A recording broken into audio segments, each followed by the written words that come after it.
Good morning, everybody. Good morning. Happy Easter, everyone. Welcome to Jubilee Circle this morning, and we're glad that you are joining us in the building. We're glad you're joining us out there. And this thing is still too ringy. I don't know what the... Now we'll do a ring. Sorry, we've got a little technical something going on here, and everything seems to ring in the room. That's a little bit better. All right.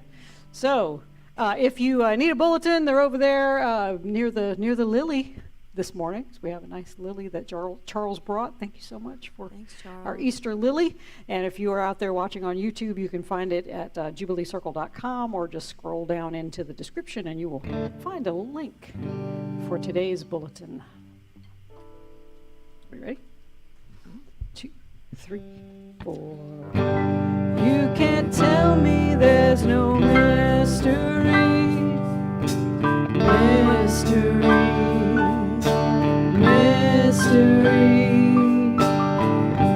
You can't tell me there's no mystery. It's everywhere I turn.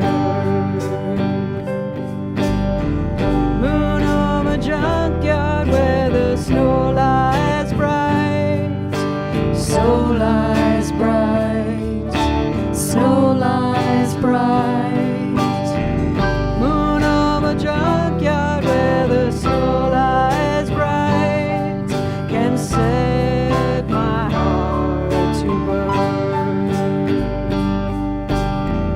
Before the shaman, I saw star-strewn space, star-strewn space, star-strewn space. Stood before the shaman, I saw star-strewn space, behind the eye holes in his face. Infinity always gives me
Coburn to start the morning for us.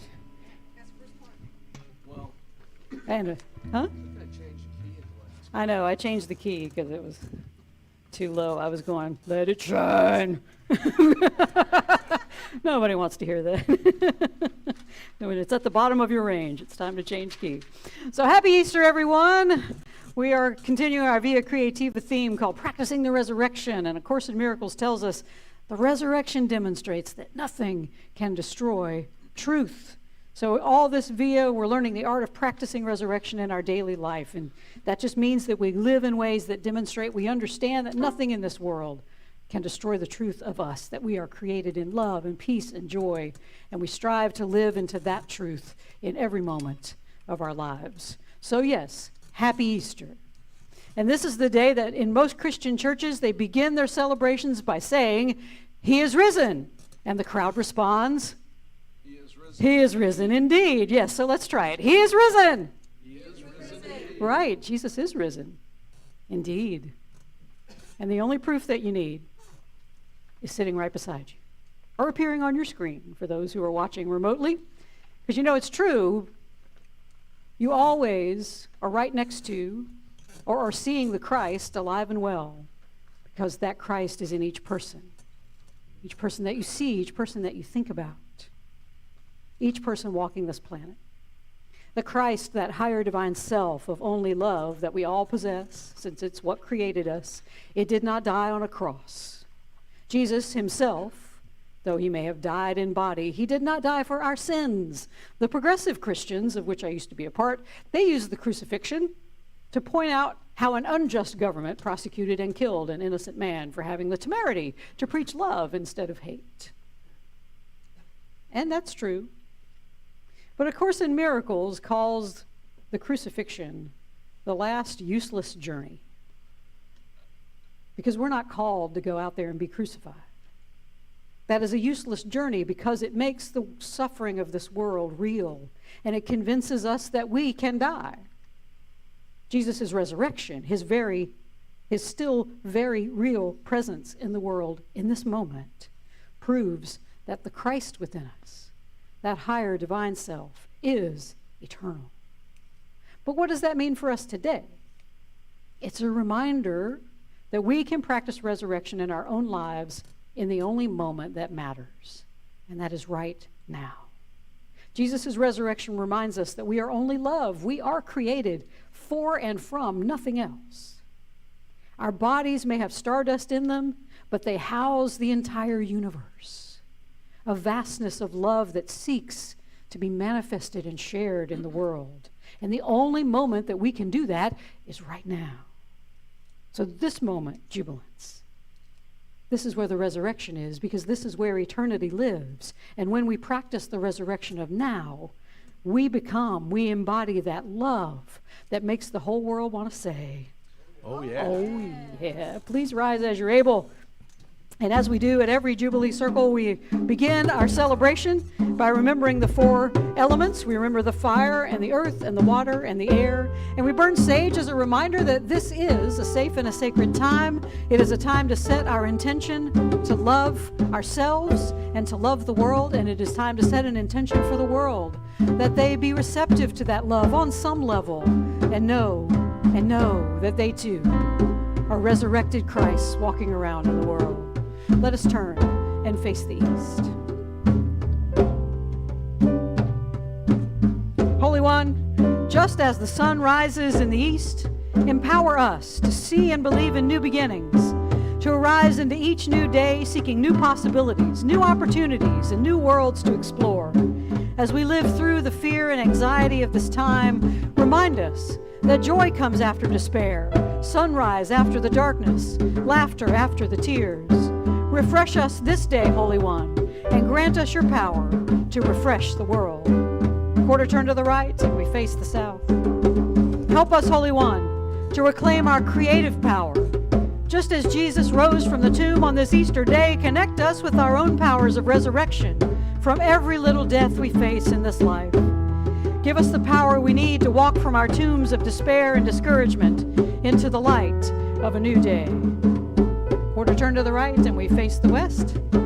As another day draws to a close, Holy One, help us to accept our human limitations, while at the same time embracing our holy creative powers. Help us to let go of anything that holds us back or keeps us from realizing the promises you have in store for us. Help us, Holy One, to stop resisting that natural urge to go and embrace our higher, whole, divine selves. Quarter turn to the right, and we face the north. Holy One, we call to you from the north, where wisdom and power reside. Forgive us when we fail to recognize and use the power that you have given us to bring joy and healing to the world. Renew in us a sense of awe, a sense of your presence that dwells within each of us. And as we turn back toward the center, I invite you to claim the power of resurrection this morning, to see yourselves as you really are, the beloved children of the still speaking, still living, and forever loving God. In this time when crucifixion seems all too real in our own lives and the world, I invite you not to dwell upon the sorrow of the time, but be willing to seek joy in every moment. The joy that awakens from the tomb, lays aside the grave clothes, and emerges into the world saying, oh yeah. Let's get everybody some sage here. Right. Coming around. All right. Good morning, everybody. Sage in the band. Everybody needs some sage this morning. Remain standing. We're going to sing a Jackson Browne song about being alive in the world. That's a good one, but I love this song, and I invite you to greet each other while we sing this song, but also I invite you to read the words of this song, because it is.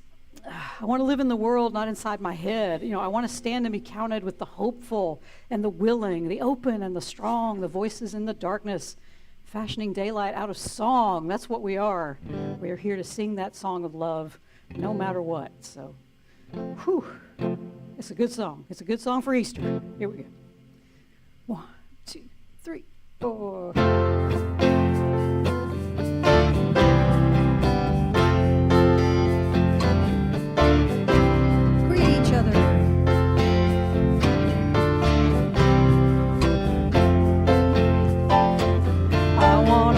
In the world, not inside my head. I want to live in the world. I want to stand and be counted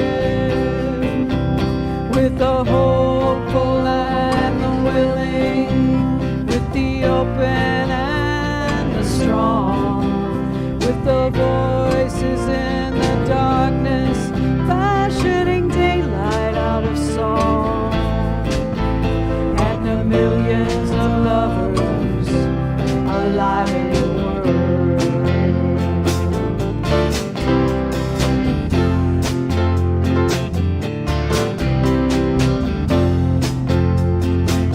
I want to live in the world, not behind some wall. I want to live in the world where I will hear if another voice should call to the prisoner inside me, to the captive of my doubts, who among his fantasies harbors the dream of breaking out and taking his chances alive in the world.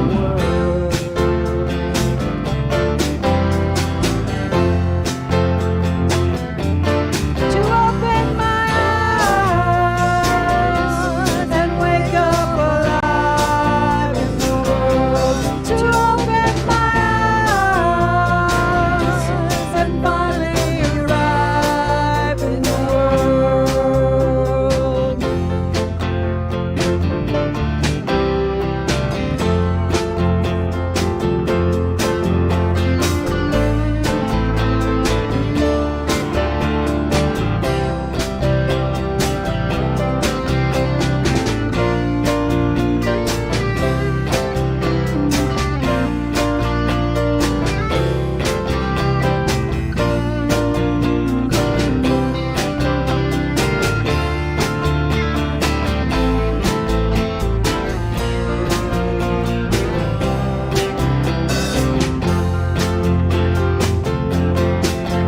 With its beauty and its cruelty, with its heartbreak and its joy, with it constantly giving birth to life and to forces that destroy, and the infinite power of change alive in the world.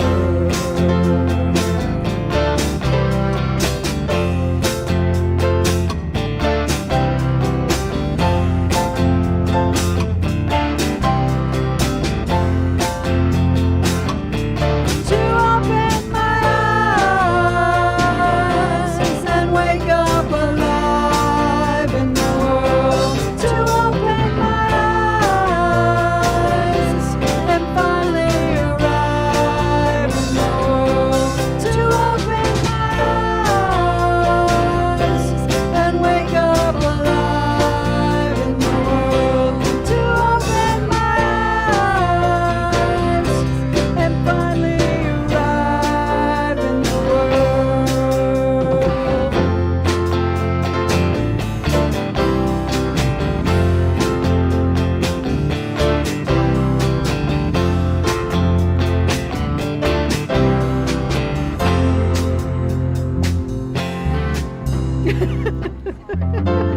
We didn't stick the landing. All right.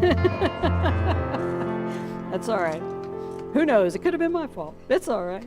Hey, everybody. Welcome again to Jubilee Circle. We are so glad that you are here. We practiced everything but the landing. So.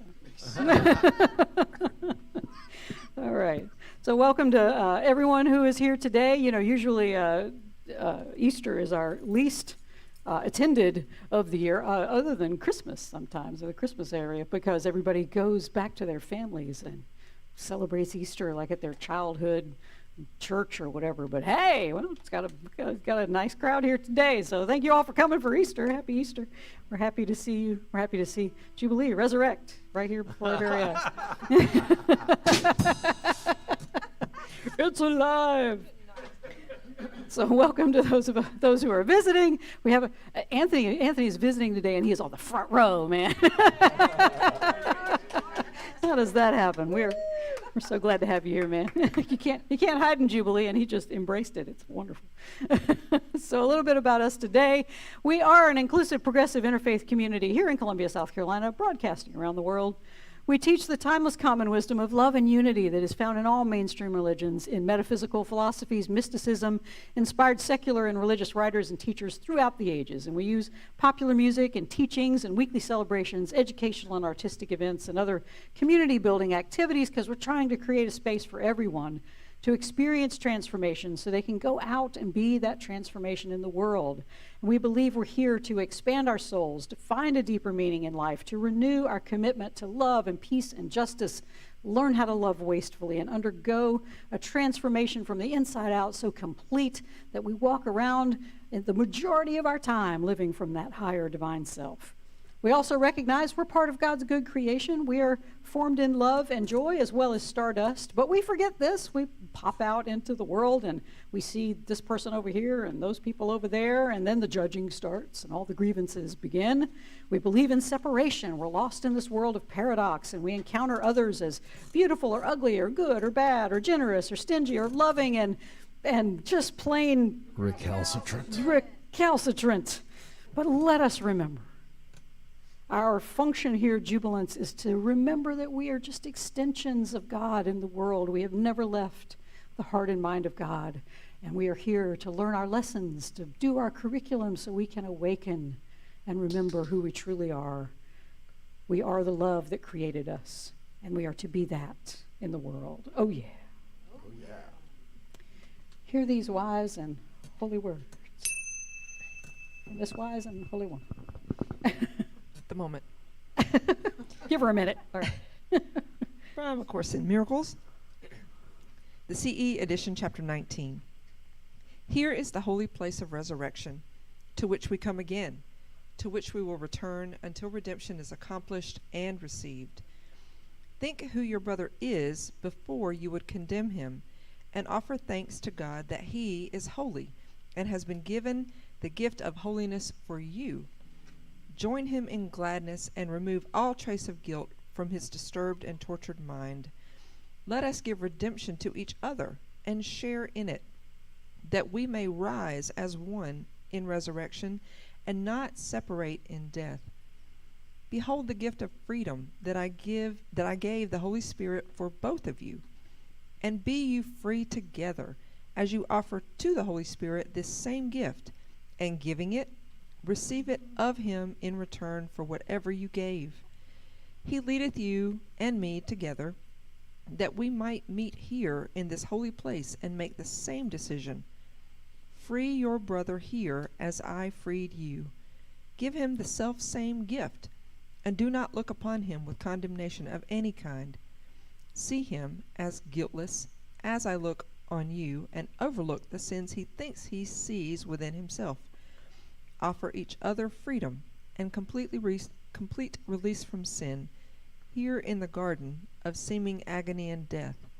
So will we prepare together the way unto the resurrection of God's Son, and let him rise again to glad remembrance of his Father, who knows no sin, no death, but only life eternal. From the letters of the Apostle Paul, 1 Corinthians 15:42 through 44. Our earthly bodies are planted in the ground when we die, but they will be raised to live forever. Our bodies are buried in brokenness, but they will be raised in glory. They are buried in weakness, but they will be raised in strength. They are buried as natural human bodies, but they will be raised as spiritual bodies. For just as there are natural bodies, there are also spiritual bodies. And from the Sufi mystic poet Rumi, out beyond ideas of wrongdoing and right doing, there is a field. I will meet you there. When the soul lies down in that grass, the world is too full to talk about.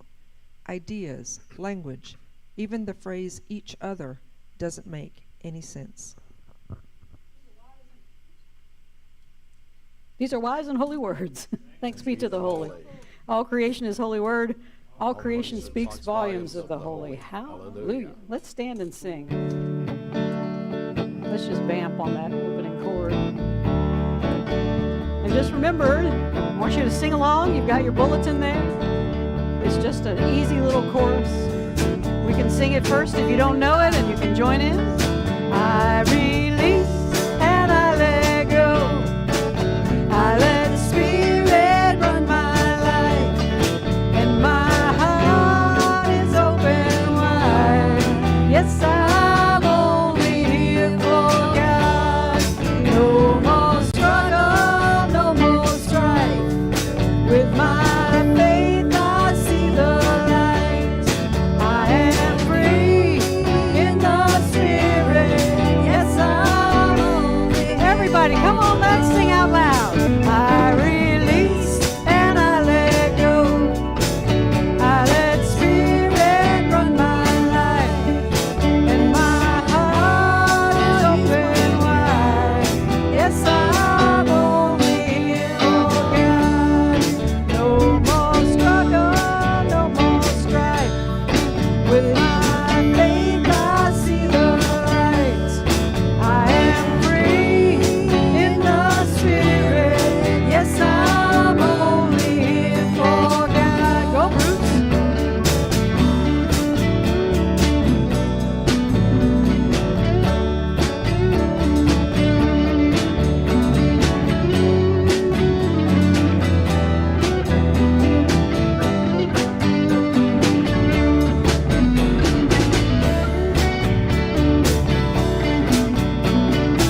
tell you, trying to get white people to sing.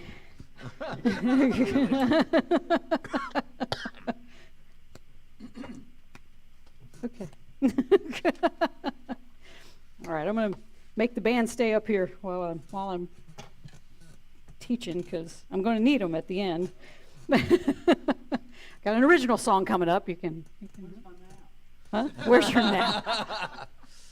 Keith's not going to get his nap in. Sorry. Your nap. Yeah. Time today. Keith's not going to get his nap. Breathe deeply. He had a nap prepared. He was all ready to take it and have a good time. Back in 2013, and I've got Buddhist names to try to say in front of me this morning, so bear with me. Back in 2013, Dzogchen Khenpo Choga Rinpoche wrote to his students, say that 3 times fast, about the extraordinary passing of his teacher, Lama Karma Rinpoche.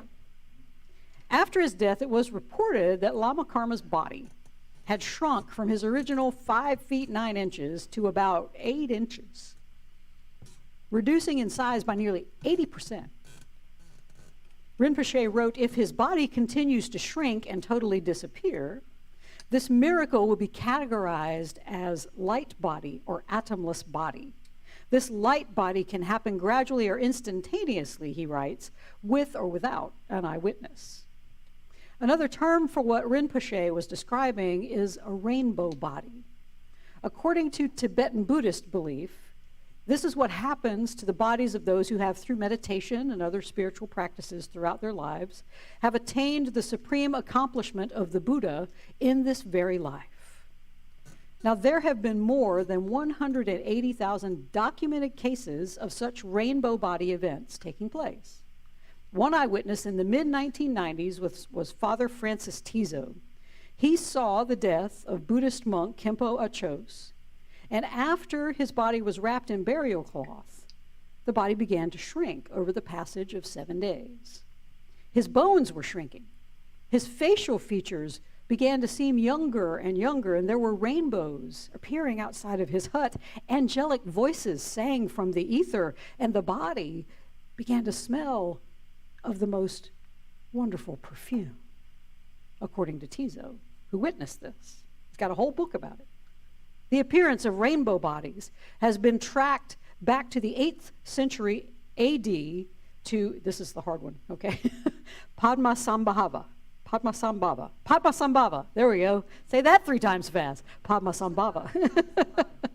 Padmasambhava was referred to as the second Buddha.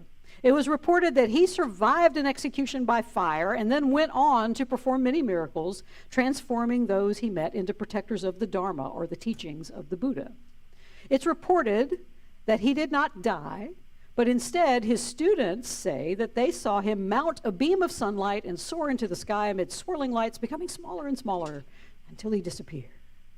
A fantastical story, sure. But how is that any more fantastical than a guy named Jesus rising from the grave and walking around visiting his disciples? One of the reasons that I left Christianity, and there are many, was the insistence of a literal bodily resurrection of Jesus. Now, I believe it truly doesn't matter if he woke up in the tomb, reanimated in his flesh, stretched out the kinks, threw off the Shroud of Turin, went outside and scared the women in the garden. I don't know. But something did happen that day. That I'm sure of. To me, though, the idea of Jesus assuming a rainbow body, that makes a lot of sense to me. Some have reported the total disappearance of a body. There you go, we can explain the empty tomb. Others have reported appearances of their teacher after they assumed a rainbow body. They talked with them. They saw them ascend into the sky like Padmasambhava, which could be just what Jesus did, which was reported that he ascended to heaven in front of his disciples. As the Apostle Paul writes in 1 Corinthians, our earthly bodies are planted in the ground when we die, but they will be raised to live forever. Our bodies are buried in brokenness, but they will be raised in glory. They are buried in weakness, but will be raised in strength. They are buried as natural human bodies, but they will be raised as spiritual bodies. For just as there are natural bodies, Paul writes, there are also spiritual bodies. It all fits. It all makes sense to me then that if we are resurrected in bodies at all, they are spiritual bodies, glorified bodies. We have far more contemporary evidence of these spiritual rainbow body occurrences than we do of reanimated dead flesh getting up and walking around and ascending into heaven. That's enough to convince me, but everybody else, you're free to choose. You're free to believe however you wish to believe this morning. Rainbow body or real body, though, I believed what happened to Jesus' body that day is not the true miracle of resurrection. The true miracle of Jesus is not how he died or allegedly got up and walked around. It's how he lived. It's in his life that the miracles occur, and the blueprint that he has left for us to follow, to achieve what he did, and as he told us while he was here, to achieve even more than he did. Jesus, through his life and teachings, shows us how to practice resurrection, not just here on Easter Sunday, but every moment of our lives. So when we think about great spiritual masters, from Buddha to Jesus and others, we may have an image of them like sitting on a mountaintop and meditating and getting to enlightenment that way. And it's often why we convince ourselves we can never achieve such grandeur, such greatness. You know, we got actual jobs and things to attend to, and we don't have time to sit around and wait for enlightenment like that. The real work of awakening, though, it doesn't depend on the hours of meditation or prayer or yoga or any other physical practice. The miracle of awakening is simply a realization of who and what we truly are. We are innocent, beloved, children of the holy, and we are nothing but pure light. Like rays of the sun, we are not the sun, but we are an extension of it. We are made of the same light. We take these different forms for a little while, and then we are absorbed back into the sun when our form as a being passes away. That's why resurrection, or the rainbow body, proves that there's truly no death. The ray of sunshine does not die. It just returns to the sun when it no longer physically exists, just like Obi-Wan Kenobi in Star Wars. When Darth Vader strikes him down with the lightsaber, he doesn't die. He just returns back to the force from which he came. And the best thing is, he became stronger, just like Jesus, just like Buddha, just like Gandalf. See? And Harry Potter. It's a story for the ages. Why are we not celebrating Harry Potter's resurrection? Come on. We are. That's it. So how did they do this? From Gandalf to Harry to everybody. How did they do it? Well, in bodily form. They're no different than any of the rest of us. But the one thing they realized was that none of us are different from anyone else. Yeah, we all got different backgrounds. We all got different opinions and experiences and worldviews and political beliefs, bodily features. Yeah, right. Okay. We appear different. What Jesus and all the other great masters did, though, was to look beyond all of that, past the ego's differences. And sometimes it's often distressing disguises that we use to protect ourselves. And it saw the light. They saw the light within all of us. We were all just these sunbeams walking around. So if you want to practice resurrection jubilance, today's reading from A Course in Miracles tells you exactly how. Think who your holy sibling is before you would condemn them. And offer thanks to God that they are holy and has been given the gift of holiness for you. Join them in gladness and remove all trace of guilt from their disturbed and tortured mind. Let us give redemption to each other and share it, that we may rise as one in resurrection and not separate in death. Behold the gift of freedom that I gave the Holy Spirit for both of you, and be you free together. As you offer to the Holy Spirit the same gift, and giving it, receive it of him and in return for what you gave. So the key to practicing resurrection jubilance is to give up everything the ego holds dear. Fear, anger, hatred, grievance, jealousy, competition, judgment, despair, indifference. The difference between us and these great masters is that we still enjoy mucking about here in this world of egoic littleness and pettiness and competition. They gave all of that up simply by not condemning anyone and instead seeing the gift of holiness that everyone before them brought to them. They didn't look around the world and see it full of terrible sinners in need of some blood sacrifice. They saw a world of people walking around in the unconsciousness of their egos, in need of a compassionate, holy sibling who would hold a vision of true beauty and innocence for them until they could see it for themselves.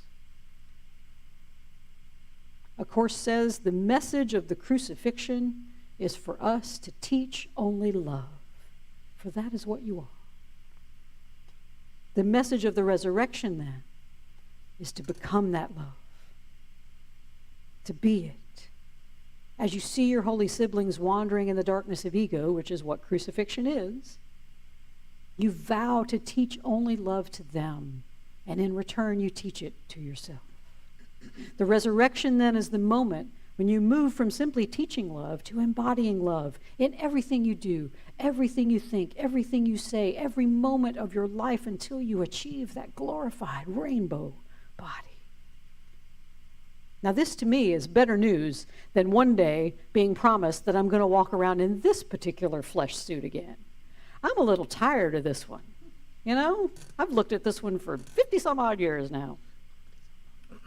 I want that glorified body. I want to be the body walking around that shines those rainbow colors of love, that radiates nothing but peace and joy and love and compassion and caring for everyone I meet, everyone I think about.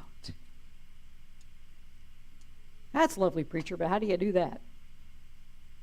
Well, I know, because I've talked to some of you. You struggle with this idea of meditation, and you know what? I do too. The instructions of just sitting there and trying to clear your mind of any thought or just trying to label it and let it pass, it can be hard, and I hear you. When this happens, though, we can be sure of one thing. We are trying to meditate with the ego and not with Holy Spirit. Because the ego wants you to do it right, and it berates you when you don't. You suck at this. Why are you doing it? You can tell your meditation partner is wrong in that minute, because you're meditating with ego and you're trying to get it right. Meditating with the Holy Spirit, though, that brings joy. Because there's no right or wrong way to do it. It can be done in any moment of the day, any time, whether you're in a crowd or by yourself. You can do it in the grocery store line. You can do it in the Walmart. You can do it when you're doom scrolling on Facebook. Why? When we get into that place where time and eternity kiss, when we get into this present moment, right now, it's all we have. There's no past. It's already gone. 11 o'clock is past. It's gone. Forget all about it. We're here. We're now. There's no future. We're making it up as we go along. It's a blank slate.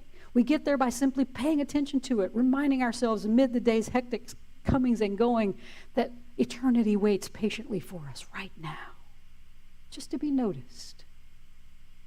This is the field that Muslim mystic poet Rumi talks about, that's out beyond these egoic ideas of right doing and wrong doing, out beyond the hustle and the bustle of every day.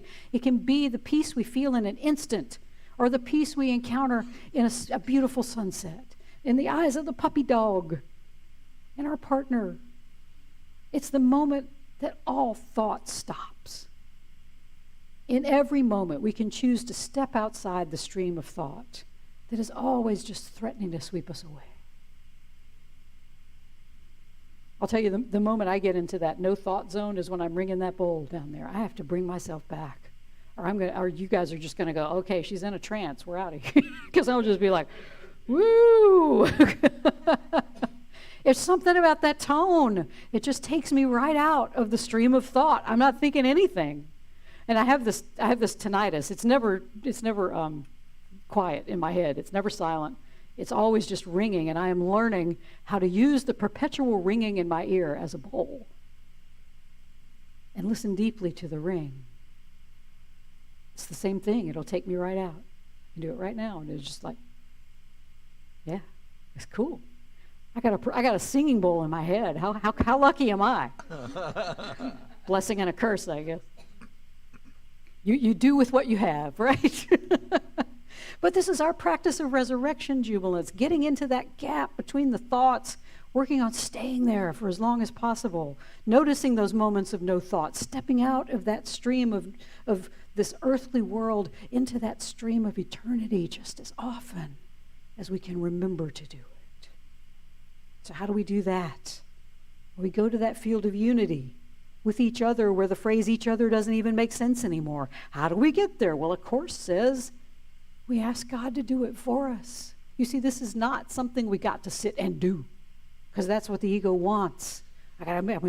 It's again, just seek but do not find. You're going to sit down and try to meditate and go, ah!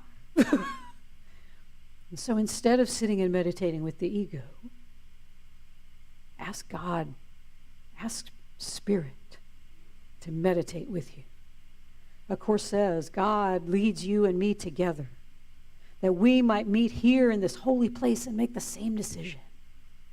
Free your holy sibling here as I freed you. Give them the self-same gift, and do not look upon them with condemnation of any kind. See them as guiltless as I look on you, and overlook the sins that they think they see within themselves. Offer each other freedom and complete release from sin, here in the garden of seeming agony and death.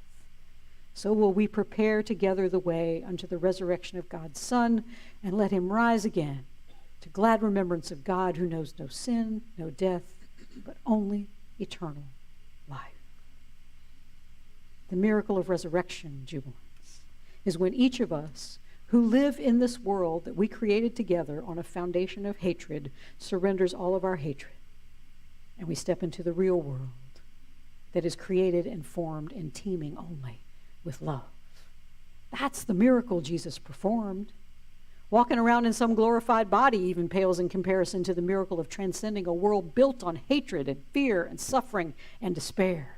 But it's the miracle we're called to perform by practicing the resurrection, giving up our fear, giving up our anger, giving up the idea that we're suffering, because we create that for ourselves. So I invite you, jubilance, in this moment, step out of the stream of egoic thinking. It will keep you on that relentless treadmill of seek but do not find. Walk out of the tomb. Leave it empty. Let the world wonder where you have disappeared to. We can inhabit a glorified body of rainbow light right here and right now. We can be that beacon of love that shines in every moment because we learn how to touch and channel and embody that love by simply refusing to see those around us as irretrievably broken recalcitrants bent on doing evil in the world. I'm telling you, Walmart is your cathedral. Go do it in the Walmart.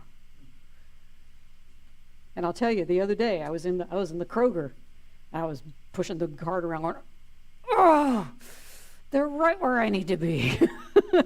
And I'm like, breathe deeply. That's the Christ standing in front of the peanut butter. I'm like, Christ needs to move. So we're not going to do it perfectly. But I'll tell you, I lifted my own spirits by like, Christ, you're in front of the peanut butter. Oh, Christ, is that you? Yeah. Right, and Christ doesn't have a peanut allergy, so not like Bruce, this other Christ back here who does. But I'm saying, if you can walk around, even in those moments when you forget, make a joke. That's what I did. Christ, you're in front of the peanut butter. It'll put you right back in the moment. Put me right back in the present. And I just had to stop and go, here I am, a ray of light amongst all these other rays of light. They don't know it, but I do, so I hold the space. I hold the space. The Course says you got to give whatever's missing. I was missing peace in that moment, so I gave myself some peace. How about that? You can give it to yourself. Piece of peanut butter. Woo! I know. So you're not going to do it perfectly. No, none of us will. But once you practice, Getting in between that gap between those thoughts, noticing that place where you can recognize both yourself and everyone else as the radiant light of holy innocence. You get hooked. You want to see that more often. You get excited to go to Kroger or the Walmart. I'm going to see more light. Man, it's going to be great.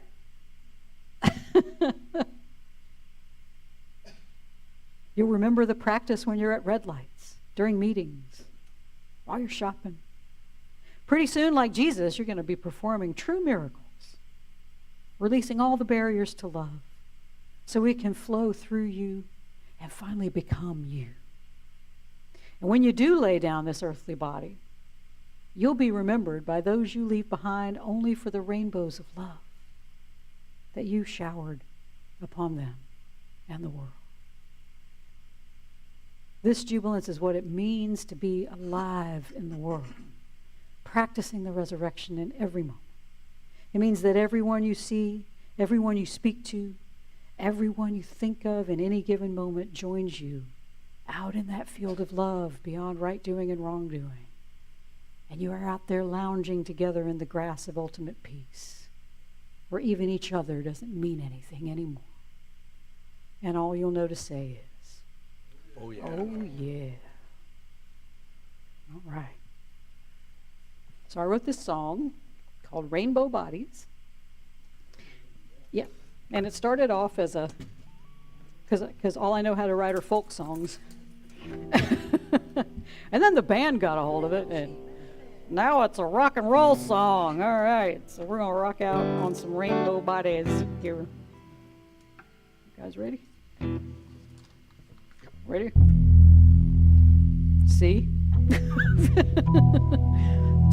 3, 4.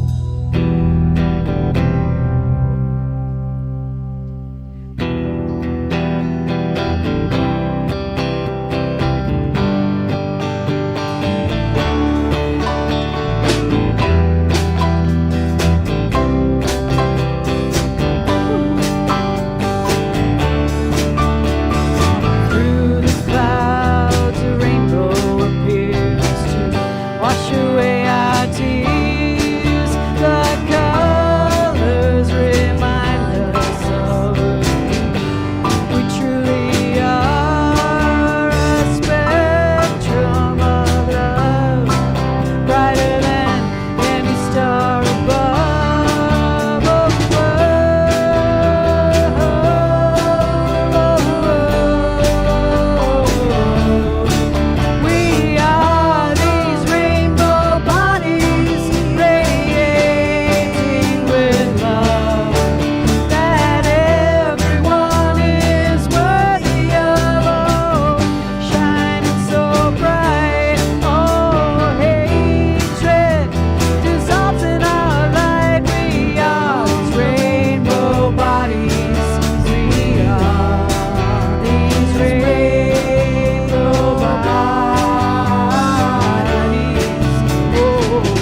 about smashing our instruments, but And having cute little rainbow figure bodies. Kind of like the Grateful Dead people.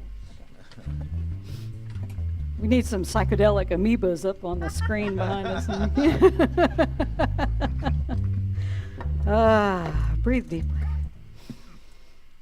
Pax didn't like that song. No, Pax does not like that song. He's like, he doesn't like rock and roll music. Yeah. And he's also black and white, so he doesn't do rainbows. Right, he doesn't do rainbows, yes. Oh, poor puppy. Poor puppy. See? Now he's like, oh, take me home. He is. Except for his beautiful brown eyes. Breathe deeply.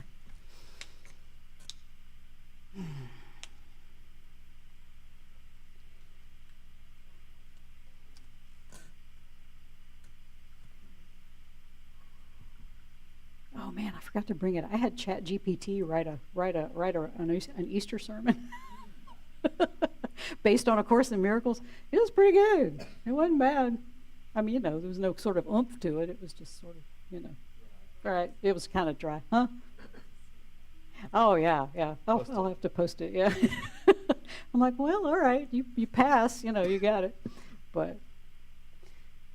And it is true. It is true that the forces of the world, the forces of the ego world that we have created, it will try to stamp out love at every turn, And it is what got Jesus killed. He went against the power of the day.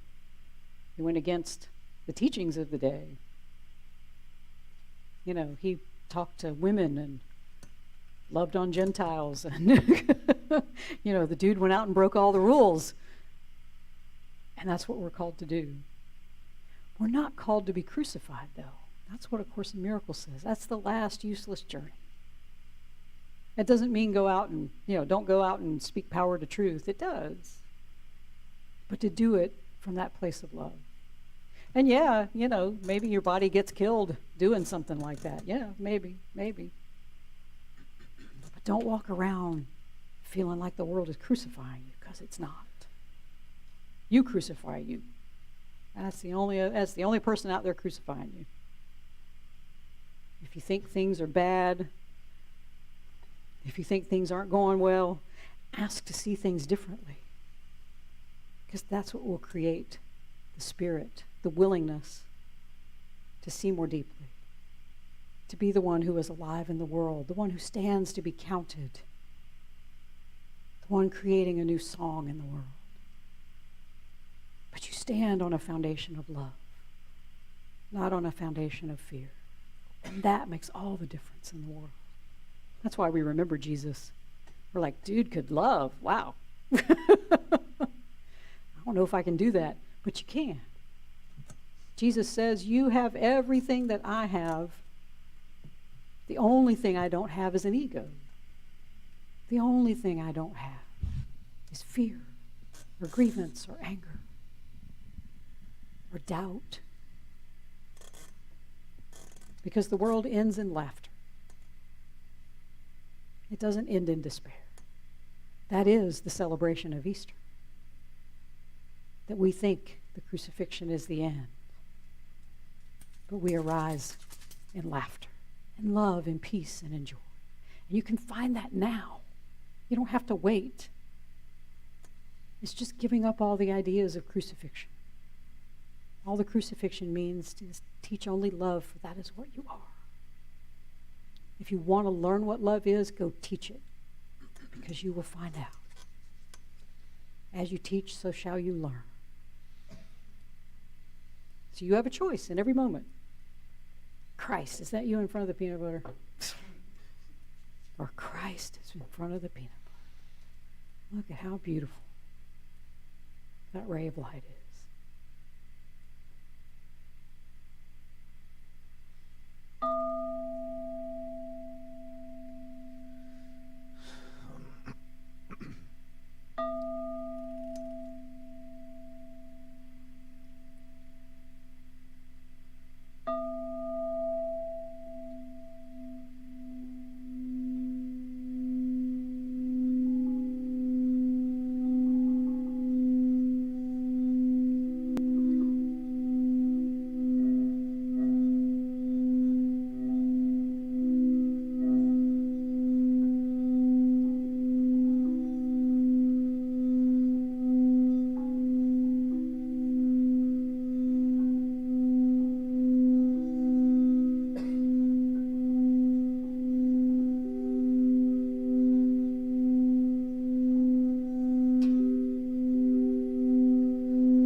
hard, man. It's hard.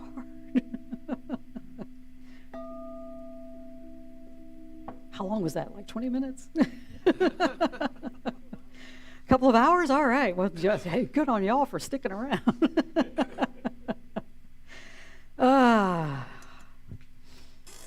So we have arrived at that point where we ask that you humbly support us. We humbly ask that you support us. Well, support us humbly. That's fine, too. Put my adjectives in the right place. Since we started the living room, we're doing all right. The living room is asking is doing what we're asking it to do. If you look on the back of your bulletin, you'll see the financial report, and but it's also a lot of work as well. I have 3 full-time jobs now, so it's all good. But we do ask that you help support us, because it is through the giving that we collect here on Sunday mornings that we are able to provide this room for our amazing arts community and music community in Columbia, South Carolina. It is for us on Sunday mornings. We are being that light, that beautiful light that shines here in Columbia. And I'm going to pass this around, and y'all can pass that around. And I know some of you are using the QR codes, or you can give online.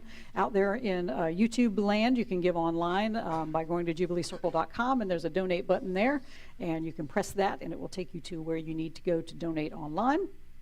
And if you like writing checks, you can write a check to Jubilee Circle and send it to Post Office Box 4611, Jubilee, Columbia, South Carolina, 29240. And before I let the folks go out there, I do want to give our announcements, and then we'll go into our talk back here. Next week, Deb Barnes going to be here to deliver the message as we continue our Practicing Resurrection via Transformativa. Coming up this Tuesday and Thursday in this coming week, we're going to do our monthly after dinner cabaret series. We're going to start this with Clayton King and Vicki Stay Henderson. They're going to do some show tunes and some standard tunes for your enjoyment. We're going to have desserts and non-alcoholic beverages, but you can bring your own bottle or a box of wine, however you would like to do. This is going to be a twice monthly event all the way through September, and we've got a lot of other good performers like Kevin Bush and Kathy Hartzog, Sam McWhite coming up in the coming months, and it will always be in the second week of the month on Tuesdays and Thursdays. Tickets are $20 at the door. We also have them online. You can find a link at jubileecircle.com if you want to buy online. But that is coming up this Tuesday and this Thursday, and so please come and enjoy. They're going to put on an amazing and fabulous show here in the living room. We're also doing a night of comedy on April 21st, Friday night at 6:30. That's going to feature Jen Snyder, Tomorrow Quest, the Buster Cups, and Topher Riddle. So it's going to be stand-up comedy and some improv. Tickets will be $10 at the door. And again, snacks, non-alcoholic beverages, BYOB. And for the cabarets, they start at 7:30. I don't think I said the time when I was talking about the cabarets. And we've got some other stuff coming up in the living room. Wombat Junction on May 26th, the Green Swamp Collective on June 2nd. Stillhouse will be here in September 15th. And I just booked a lady named Ash Devine for Friday, November 3rd. Friday, November 3rd. So we've got bands lining up to get into the living room, so that's a good thing. Soundy School is 10:30 every Sunday. Our Course in Miracles discussion group is at 7:30 every Wednesday. Anything I missed that I need to say? It's very busy here in this building. It's great. Come to these living room events. Some of these musicians are amazing, and the comedy is going to be great, and the cabarets, they're going to be wonderful. We're going to put little tables out, and we're going to change the whole atmosphere. And you see this curtain up here. We're going to stretch this out, and it's the living room. Oh. All on the curtain. So I don't know. I ordered it online, man. Well, yeah, Amazon's got everything. So we're going to stretch that out so we can kind of just make the stage this up here, and you know where you're at. You're in the living room. So come join us, especially. I think the cabarets are going to be so much fun. So.